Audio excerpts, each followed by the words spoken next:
Hello and welcome to the Urza's Destiny episode of the deck Durdle. I have in front of me a card pull from 6 boosters from that set. It's a small set. If you want to know more about the set, then there is a set musings episode for this. I'm going to go through the card pull in MT Gen. I go back to doing that because I think it gives me a bit more sort of upfront idea about where I want to go with the deck, rather than starting off straight in the card pool itself in this view. So I'm going to quickly go down the different rarities and just see where I get pulled, and that might give me a better idea of what colours I do want to play rather than what I normally do, which is sort of just decide as I'm going along. So we have Academy Rector, which cares about enchantments. When it dies, we have to remove it from the game so it doesn't go to the graveyard.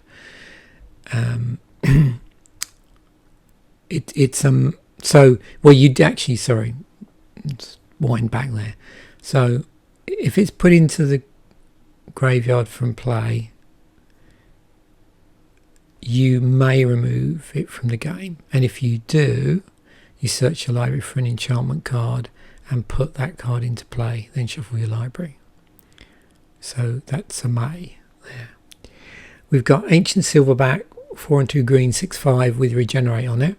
We've got Covetous Dragon, which is a 4 red 6/5 with flying, and when you control no artifact, sacrifice Covetous Dragon.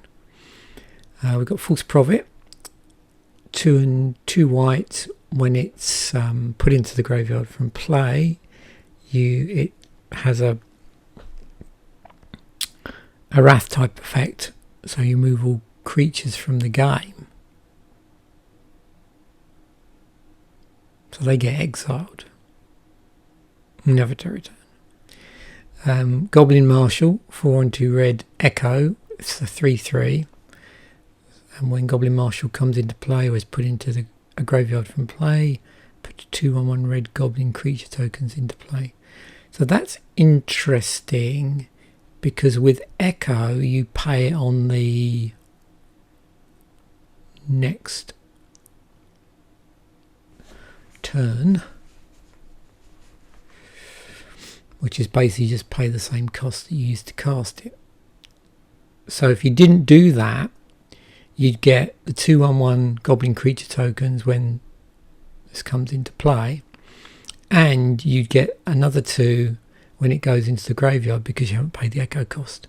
All the alternatives, you pay the echo cost and you just have the 2/1 red goblin creatures and Goblin Marshal. So that's interesting. And we got Phyrexian Negator, so it's a 2 and a black for a 5/5, but the downside is, and it has trample actually. The downside is that whenever Phyrexian Negator is dealt damage, sacrifice a permanent for each 1 damage dealt to it, and that will include itself. So to set this up, either or, you need a pretty impressive removal package to make sure that there really isn't anything in play that can damage it. Of course, that doesn't account for direct damage removal spells that the opponent might be playing. So that's one thing. The other thing is to have in play creatures that you actually want to sacrifice. So we'll see as we go down whether there's anything that would draw us to that.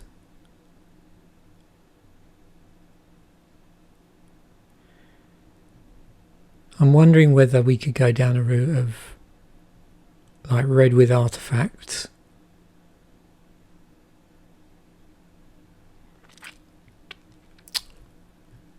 or some sort of, I don't know how strong we're going to be in green white, so let's see, maybe green white, we'll see what happens with this. So on commons, let's see if anything jumps out here. So we've got a couple of festering wounds. And these are the ones where you put the counters on them.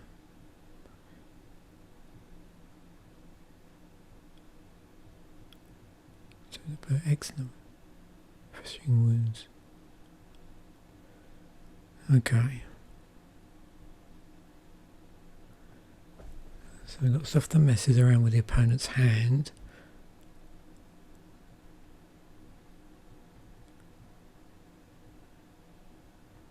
Good way of getting rid of damage spells, although you've got to be strategic. 2 gamekeepers. Another count. Hang on, no. That's a good way of getting creatures into play. 1/1 counters. Fuse counters. We've got 2 incendiaries. We have a mantis engine. And a sowing salt.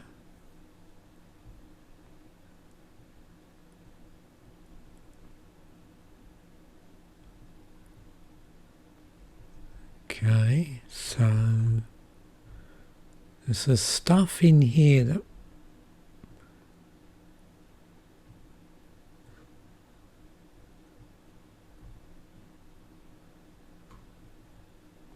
am I getting drawn towards red artifacts?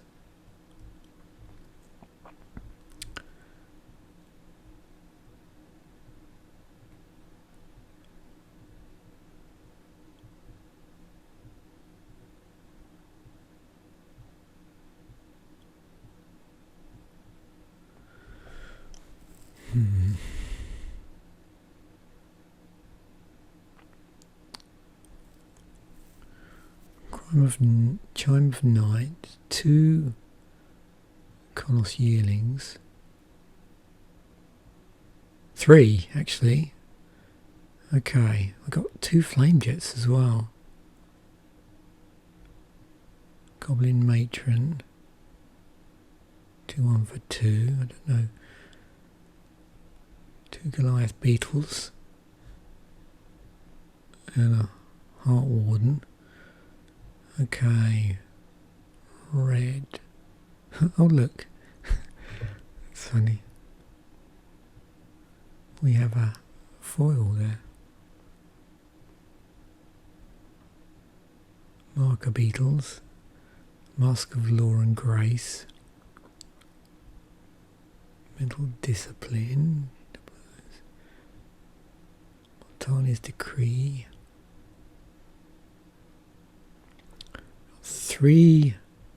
2 plated spiders, okay. Ravenous rats.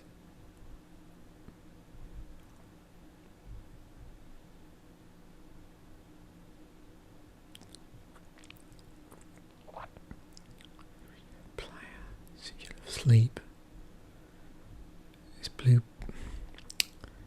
Could I do something interesting with blue-black? Okay.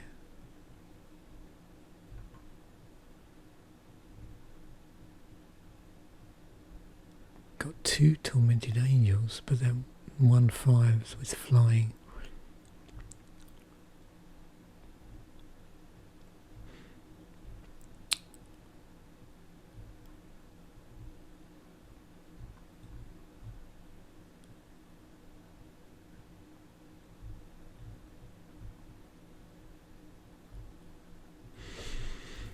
Interesting.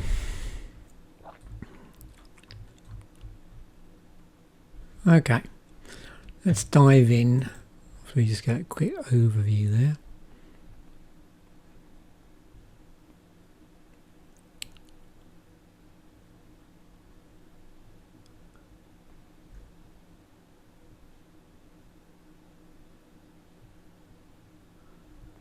I wonder if we could do...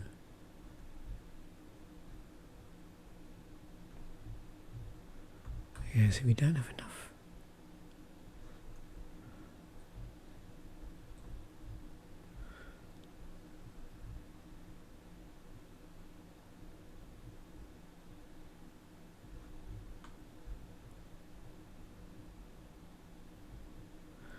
wonder if we could do something clever in red white.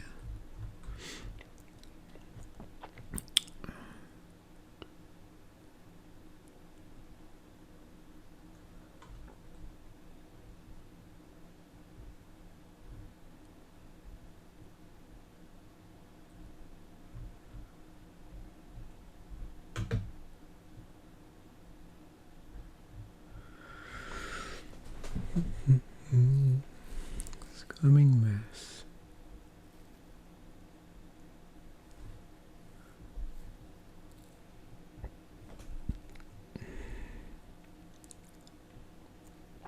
How's my black removal looking?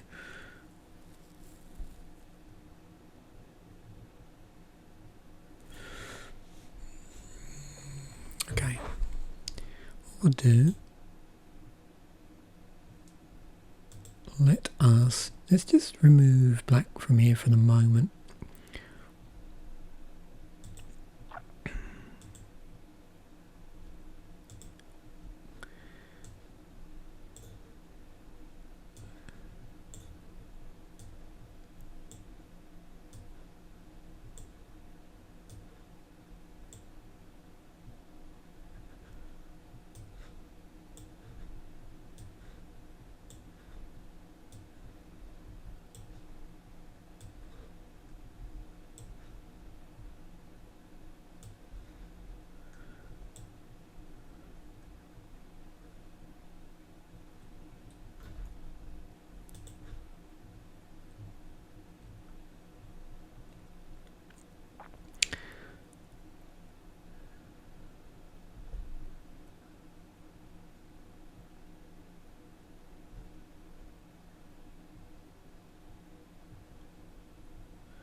So I'm just trying to work out whether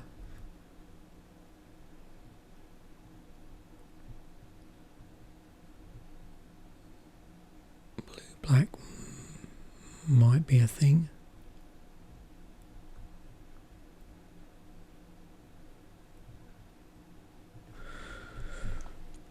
Let's just pull all the blue out.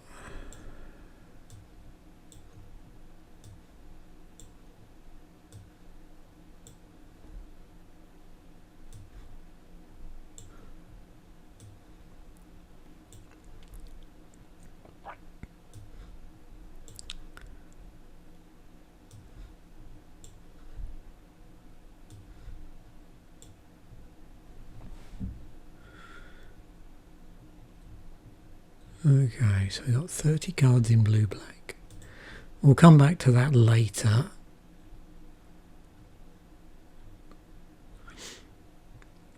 Now,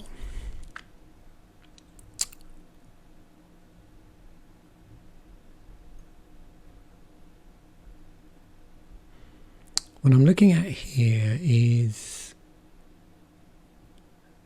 I want to see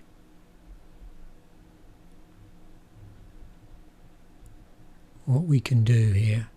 So let us have a look at that red white with artifacts, just see where that takes us, and then how strong are these?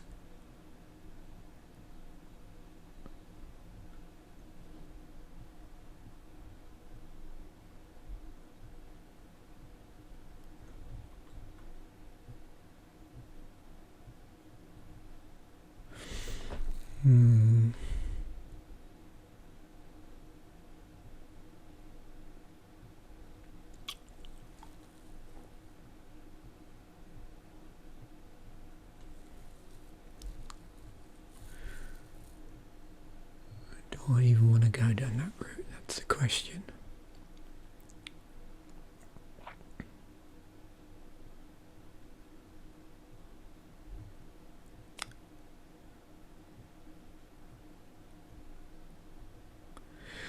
No, let's just get rid of white for the moment.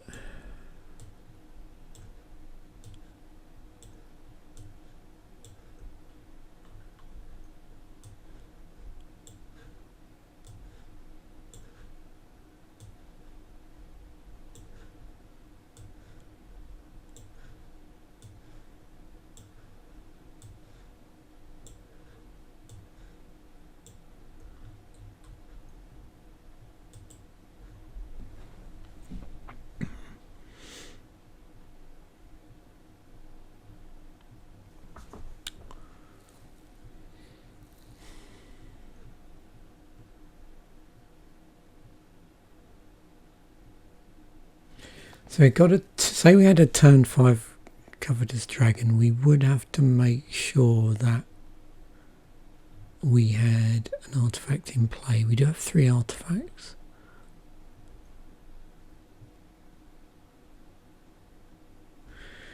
Right, let's just start sideboarding some of the stuff from this deck that we don't want to play in these colours.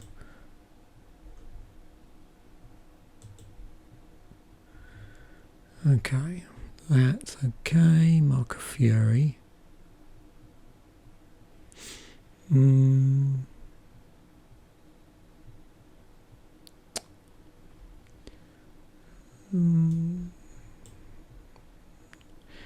of upkeep, you may put a fuse counter. Okay, so it's a direct damage spell, so we'll have that. Sowing Salt. Move target non-basic.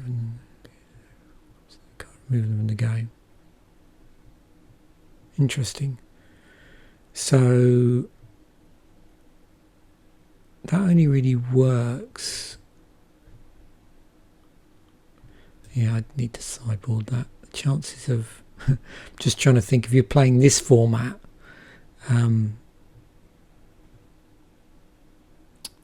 is there just one land? It's, yeah, okay, well, we'll sideboard that. Swap damage to target creature or player. Okay, it's fine. Okay, so we got our damage package. There's a lot of sack stuff going on here. Ideally, we want stuff that when it dies, if something's going to happen. So let's have a look. So we've got Mantis Engine, which is going to support our Covetous Dragon by the fact that it's an artifact. Although, of course, it is. Could ways of removing that. That one gets sacked anyway when we use it, so we've got to be careful. Okay, Yavimaya Elder. Well, that's a good sack outlet for a start. So, yep. Taunting Elf. Taunting Elf do so. 0-1. Plated Spider. 4-4 for 5. With Reach. Marker Beetle. So 2-3 for 3. Okay, that's interesting. That works as a sack outlet. Hunting Mower, I'm liking this deck. Card.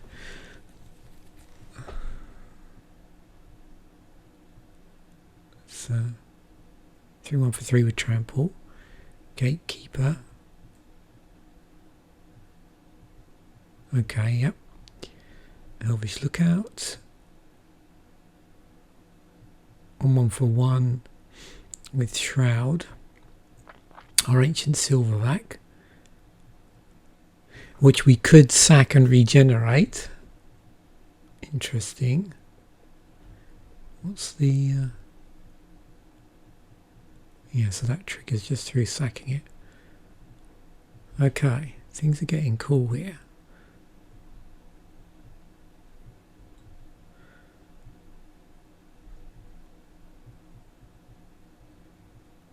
So what's that? 2-2 for 3 with haste.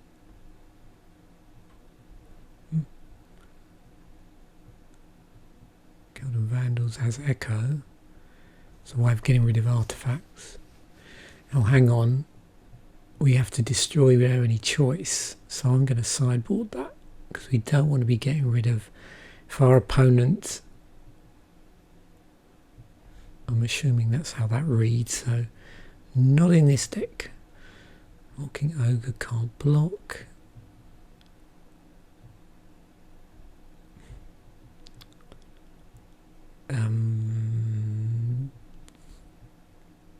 Well, it's an interesting sack outlet, although we'd have to be playing it against the wall deck, so maybe we want to sideboard that. For this dragon. And our colour shielding, which I like because it has this scalable red activation here. Okay, so we're doing well here.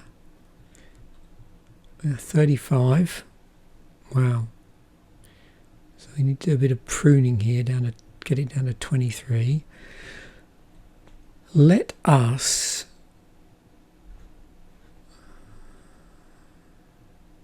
think. So I'm just trying to think ahead of myself here to try and make building the next deck a little easy. So yeah, don't know if I want to do anything with that.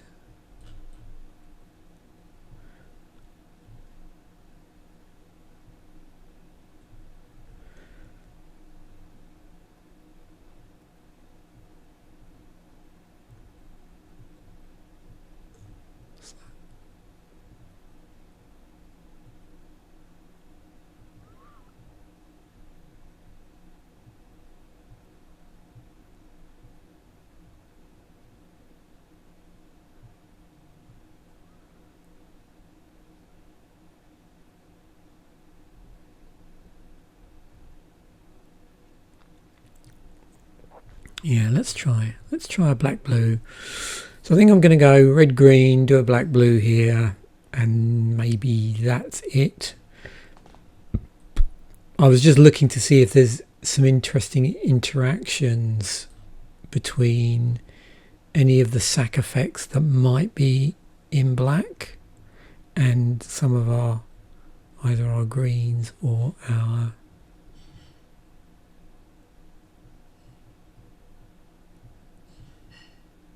reds. Could do try green black. Yeah, yeah, I think I know what I'm gonna go. I'm gonna go here. Okay.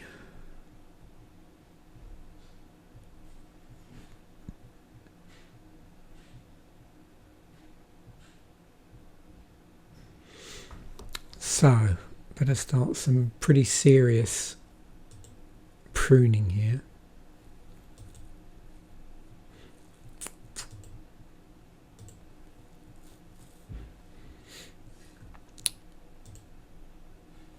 Okay. So, what's our highest costs here? We've got an ancient silverback, a goblin marshal, and then our 5 drops. So that's our 6 drops. Our 5 drops are Mantis Engine, Plated Spider, and Covetous Dragon.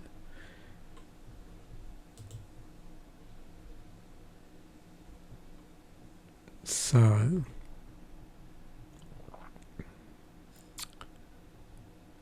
that's fine. I don't know. You can't do anything with that because it can't be the target of spells or abilities. So we can't enchant it up. It's just a 1/1 for 1. I think I'm going to get rid of that. Oops. Let's do that. Okay. All creatures able to block Taunting Elf do so. It's interesting. Have we got anything we can put on top of it? I'm not sure. I'll come back to that. I think I probably only want to play one of those.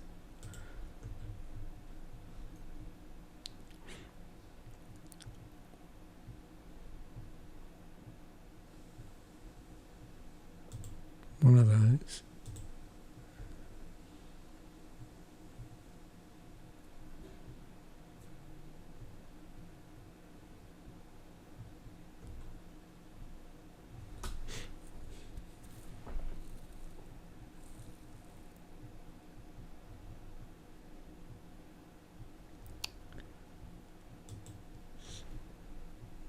Got to be careful of the higher end, higher casting cost stuff here. Maybe one of those.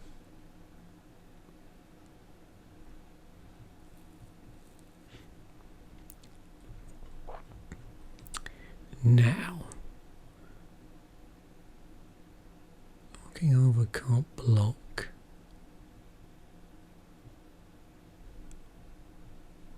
I think I'll just play one trumpet blast.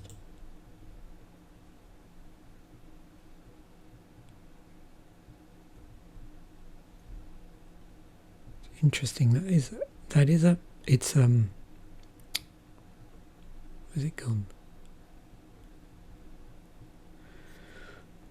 It's 2-2 for 3, but it does have haste.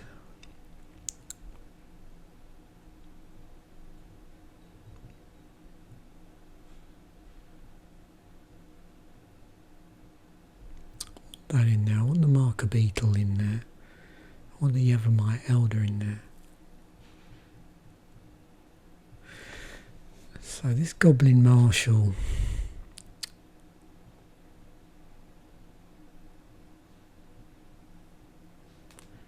unsure. So you got turn 6, 1/1s. Let's get rid of that.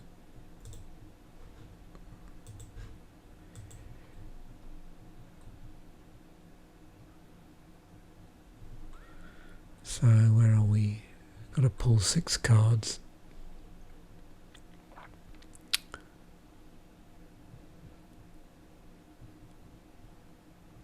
think I'm going to, because it's a 5 drop, I think I'm going to drop one of those.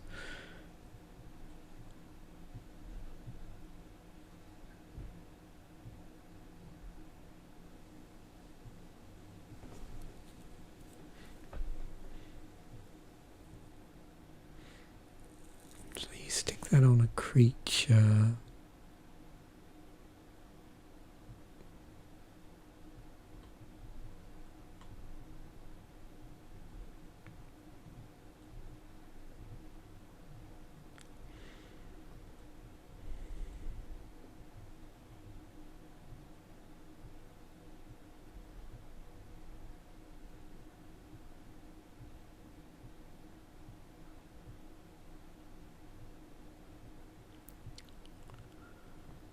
For 2-3.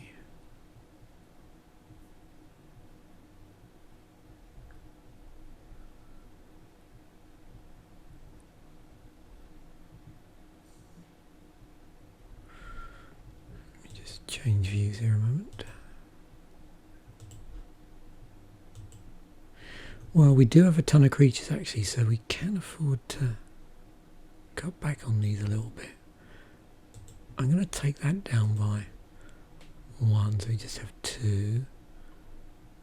I think I'm going to do the same with the hulking ogre.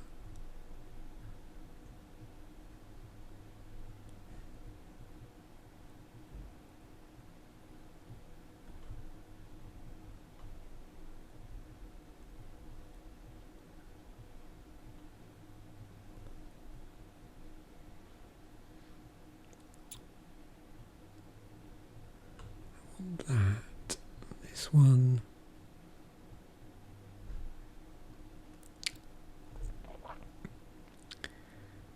okay,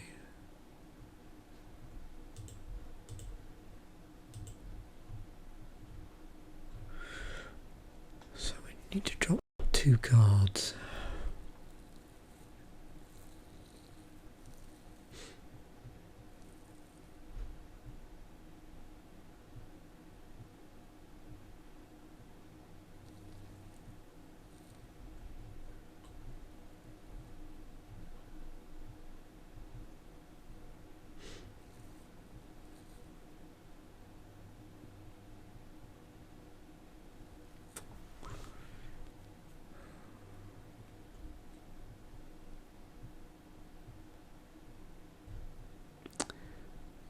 Oh yeah, maybe I don't want too many of those.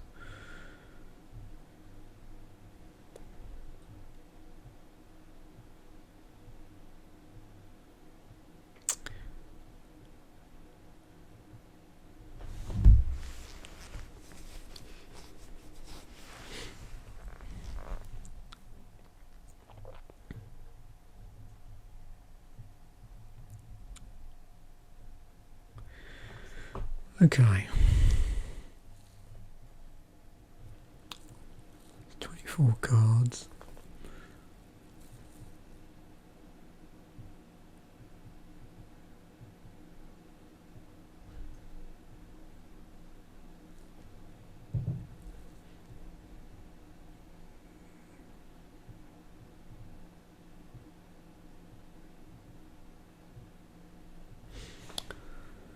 Okay. This is tricky.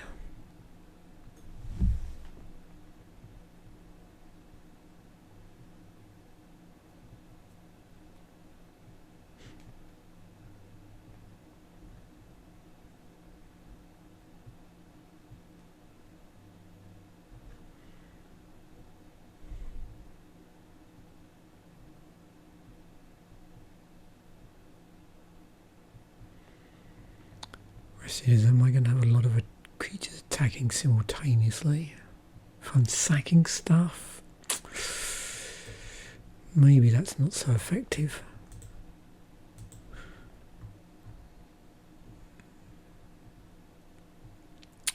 That would actually be good, thinking about it with the that other goblin. If I was going down that route. Okay. So there's the red green.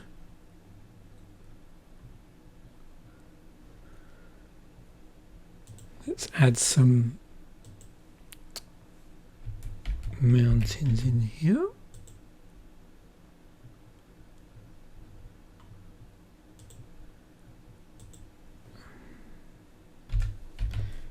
Some forests.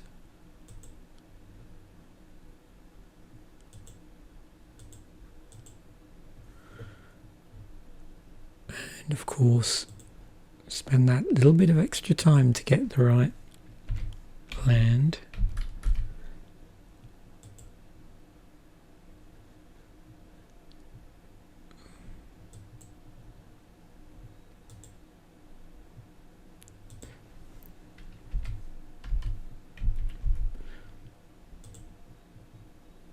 Oh yeah, nice.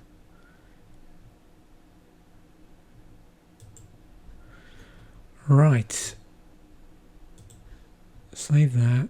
Do the stats. Oh. 10 red, 14 green.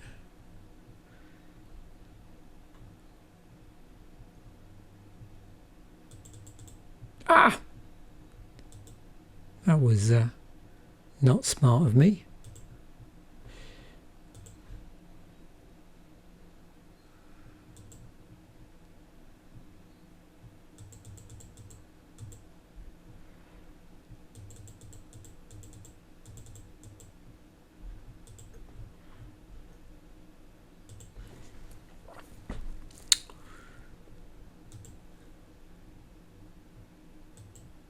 Pretty close.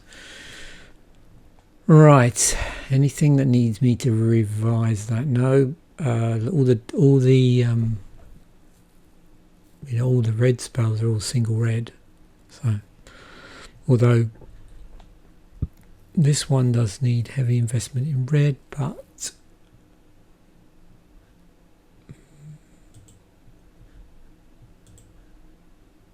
no, I think that'll be okay for the moment. Save that. Let's go into play test mode.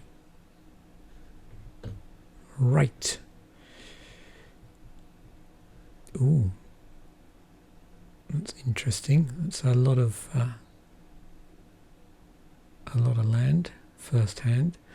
Taunting elf, hunting mower, Carlos Yearling.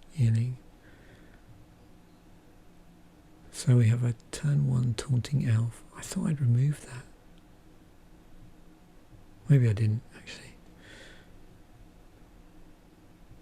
Mower.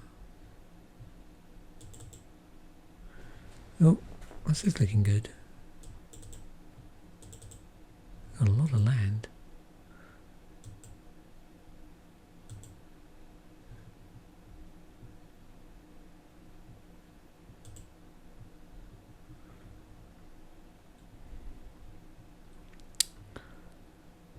So yeah, that looks a pretty interesting deck in red-green.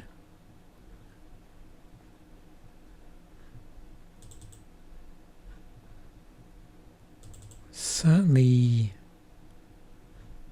don't seem to be having too much problem making our land drops, and the curve is pretty reasonable, so I would say that's good. So what we'll do is, now I've got a choice here.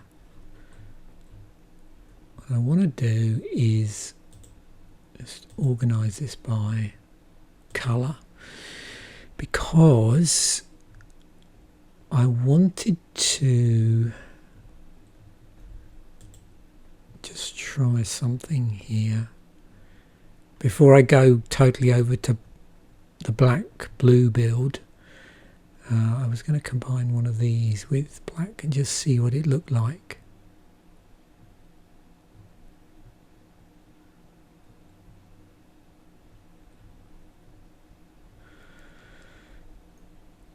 Not sure.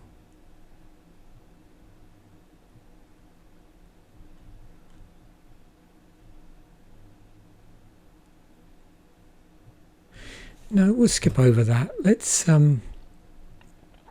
see what. Yeah, let's just go straight to blue black actually. See what that looks like. So I just do a couple of builds here. Okay, so we will start to bring these over. Where's our? Well,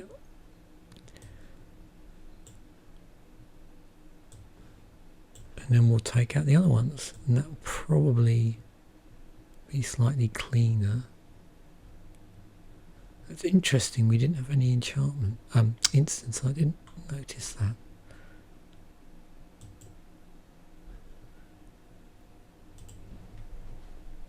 I'm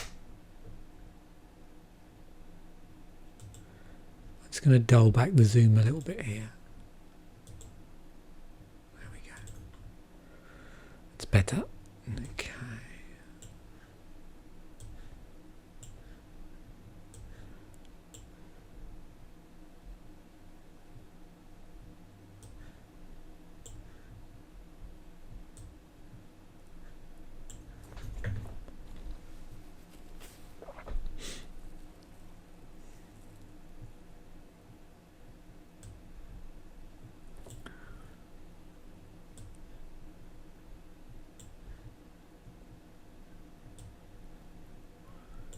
Seem to have got a lot of enchantments going on.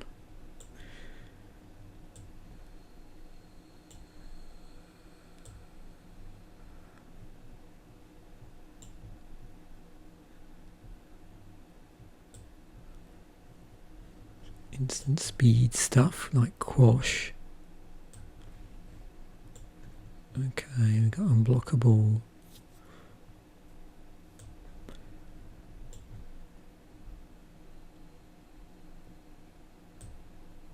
Yeah.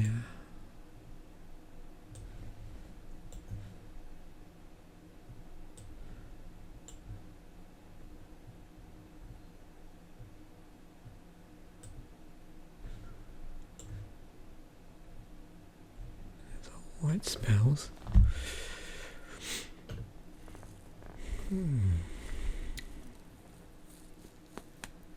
Right, let's move out all of this, see what we've got left.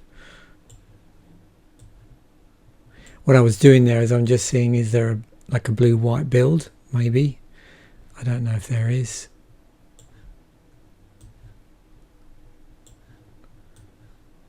But it wouldn't hurt for me to just have a quick look at that actually. I can't resist like having a look and seeing if we get anything interesting with blue-white flowers. I think that's my trouble. But believe it or not, although I haven't done many of those builds, historically with more recent sets, that's the stuff I tend to get drawn to, is basically well, it's blue-white flyers, red-green acro, or some sort of combination of black and blue.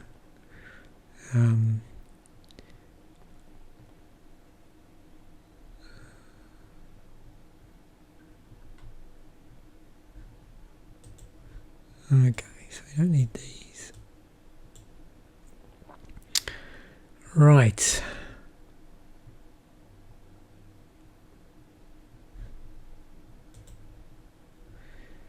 Anything on the creature side we don't want. So we've got a flying one with...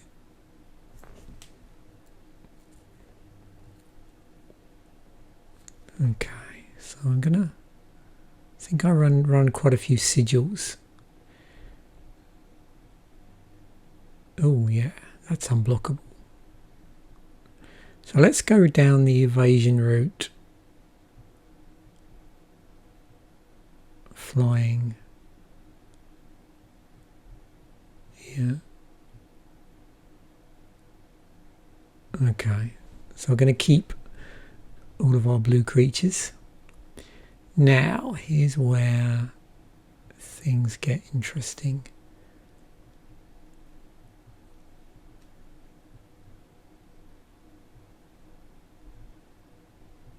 Plague dogs. I don't know if I want that in my deck. Okay, so we've got a whole... This has turned out quite nice actually. We've got a whole load of unblockable stuff.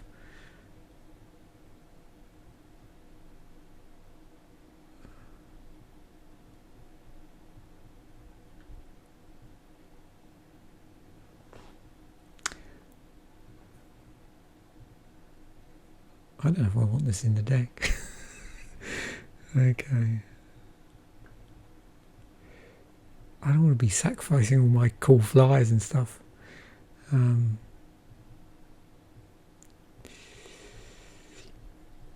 mean, I could leave it in the deck and just choose whether to play it. I don't know if I want it gumming up my hand. Maybe I'll sideboard it. Maybe I'll play it as a sideboard card. I was trying to work out as I go along, like what would this needs, for me personally, this needs to synergize with something. And that's what I was looking at when I was pulling the green red stuff. There's definitely an argument for going down. You know, that so one thing to try here potentially would have been like a black green deck.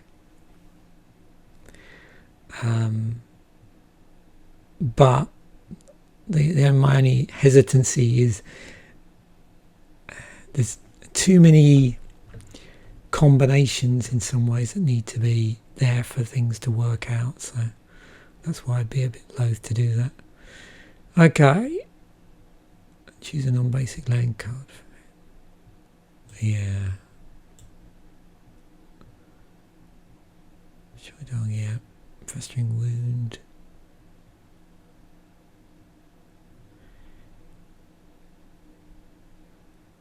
That's interesting because I can enchant up. So I'm going to need quite a few enchantments here. It's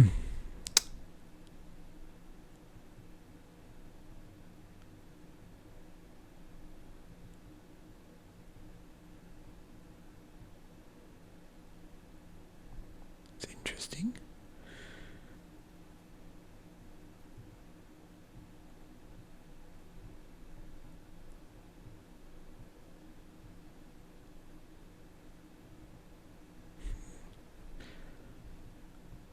Now, do I want to be actually sacking creatures? Probably not.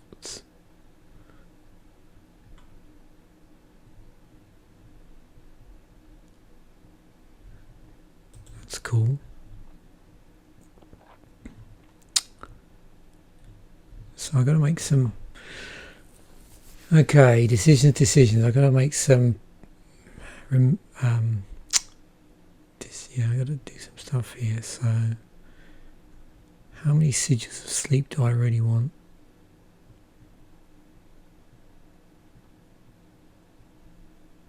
See, they're all single blue to play. turn 4, and then, yeah, no, not that. I do want the card draw. When the target creature is put into graveyard from play, target player chooses and discards 2 cards from there.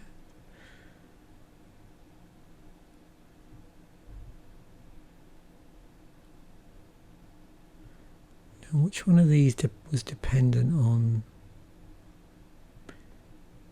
Is there anything that was actually dependent on being enchanted beyond the fledgling osprey?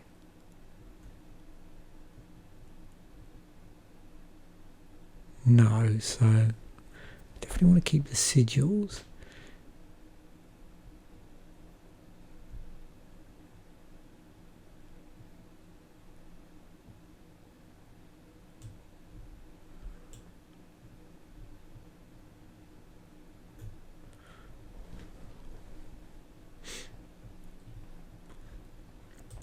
I've got to pull 2 cards.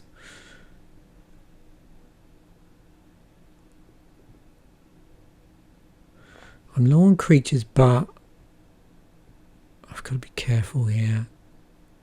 Let's have a quick look at the curve.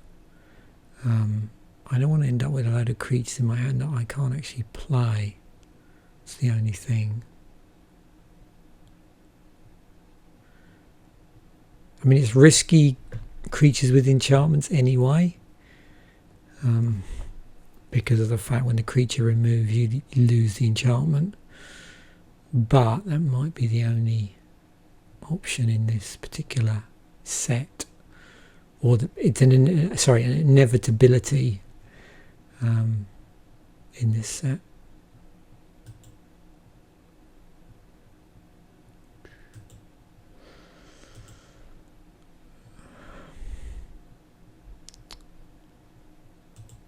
Here's one of those.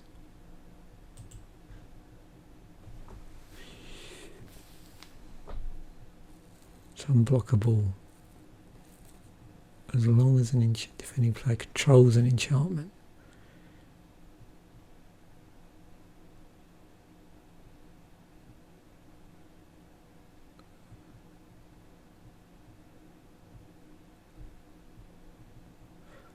Yeah. Okay, maybe I just want to play one of those. Things are looking not good here.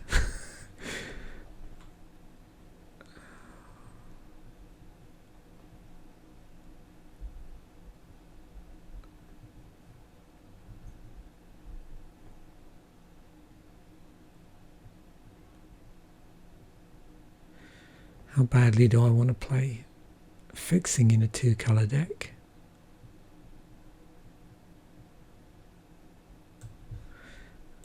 Probably not. In the other deck that was there because I wanted the enchantments, artifacts as well. I was a bit cautious about getting too attached to colour fixing in 2 colours. Okay.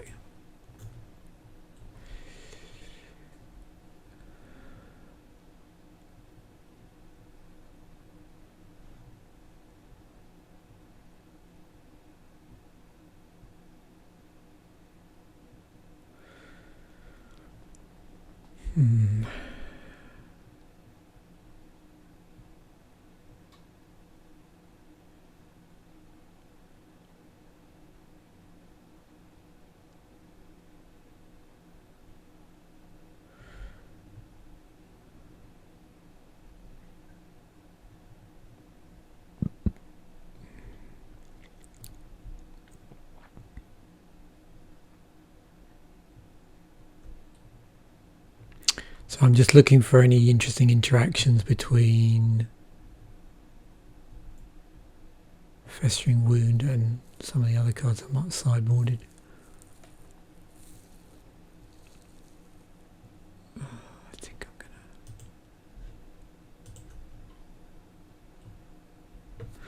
Yep.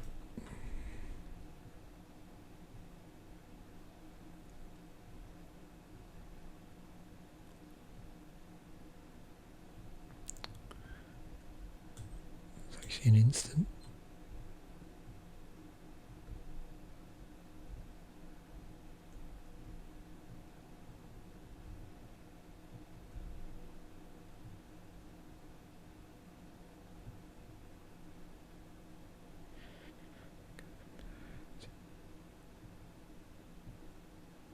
Okay, sort of dual use, right?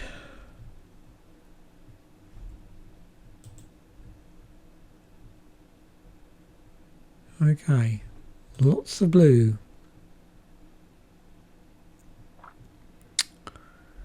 Right, let us have a quick look.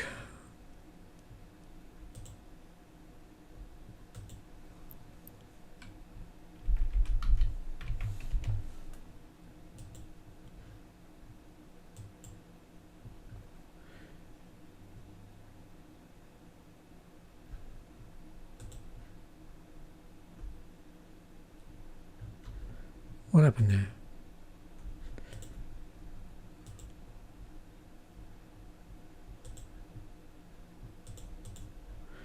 It's better.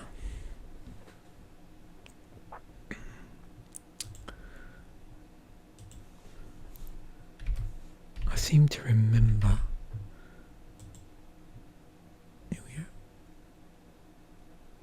This is interesting. This swamp. I was setting up an interesting test the other day, where I was thinking about doing, like a Land Ahoy episode, but where I specifically go through some of the earlier sets in Magic and look at the basic lands and the artwork for some of those earlier sets, because basically everything up to where I started doing episodes of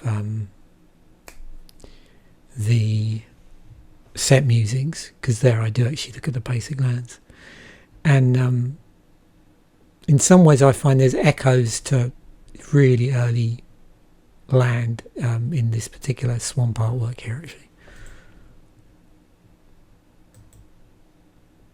Let me know if that's something you're interested in me in doing, is like looking at the land artwork on earlier sets when I started doing the set musings, because everything's going to get covered in the set musings, all the artwork. So for everything sort of going forward from when did I start? I suppose I did start just before Urza Saga.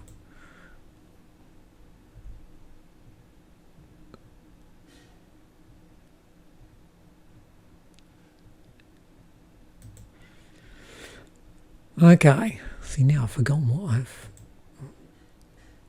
Oh yeah, more blue than black.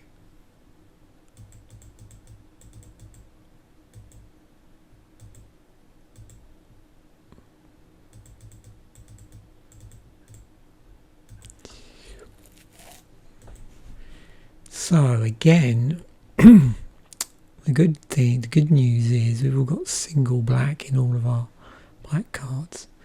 So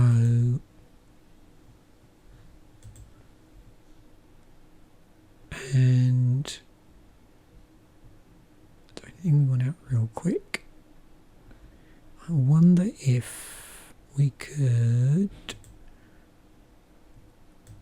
do this,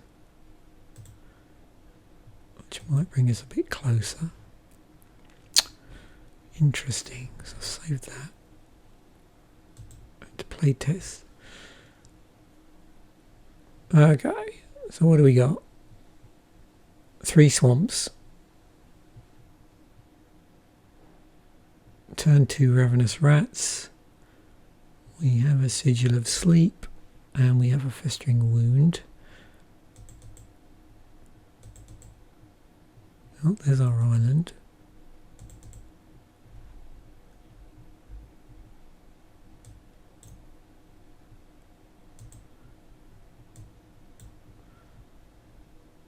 Uh-oh.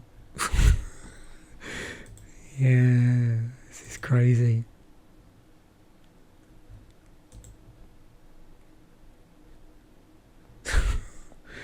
What is going on? Let's try that again. Okay. So 2 islands, a mental discipline, a couple of ravenous rats, a swamp. So we got, yeah, turn 2. This is looking quite an interesting deck. I like this.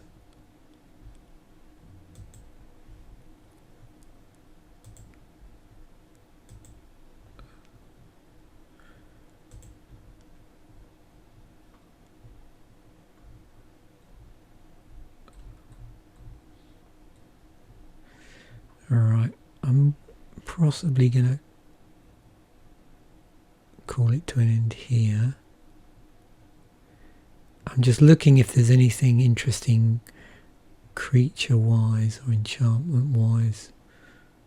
Mainly creature-wise going on here.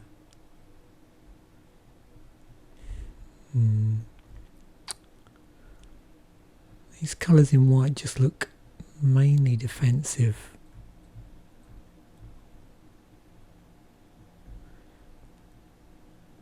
As opposed to a lot of our blue stuff which is unblockable.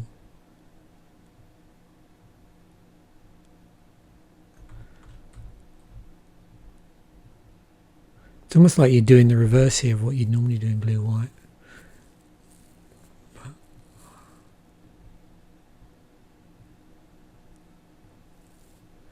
Where the sort of blue gives you the counter spells, and then the white gives you the flyers. I mean, obviously you get blue and flyers in blue as well, but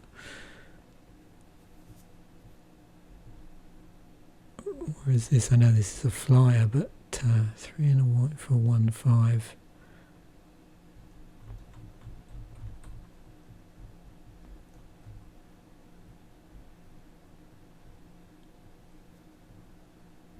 Yeah, I think I'll stop there actually, because I don't know if I'm going to get much mileage from doing this.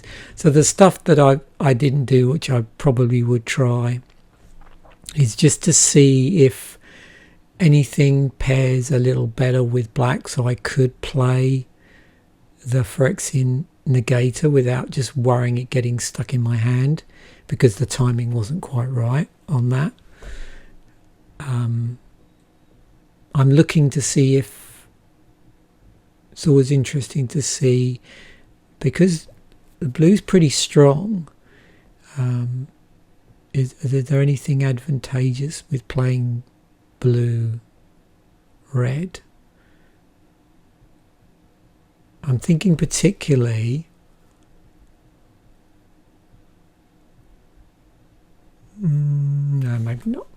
Anyway, so yeah, so hopefully that's been enlightening around the set as to different angles with this. Obviously, again, I know I've said this multiple times, I'm building with 6 packs of a small set. That's something that you wouldn't generally do, but I got interested in it several years ago when it started becoming a feature on Magic the Gathering Online, and like I've said before, it's pretty interesting when you end up like, because of the smaller set, you can end up with 3 or 4 copies of a particular card, and if it's the right card, it completely what's the word I'm looking for, but it transforms your card pool. Really, you can do some interesting things, where you've got like, I know, 3-4 of a low casting cost removal spell, or anything like that, where you've got some strong commons in the set, and so the possibilities of you getting multiple copies in excess of 2 is greatly increased by the smaller set, and so that makes it really fascinating for me personally, actually, when you're trying to build a deck from a card pool based solely on the smaller set. So next episode is going to be an episode of the Commander fodder, because what I normally do, if you remember, is I always do an episode based around the rares. So I've got that set up, there. I won't do a spoiler to see what commander I ended up having to use. But yeah, this is going to be based around a selection of some of these rares, not all of them, but some of them. And then once I've done that episode, then I'll start to go on to the episodes of the Deck Durdle, where I'm going to be doing the various combinations of card pulls from other sets in the block.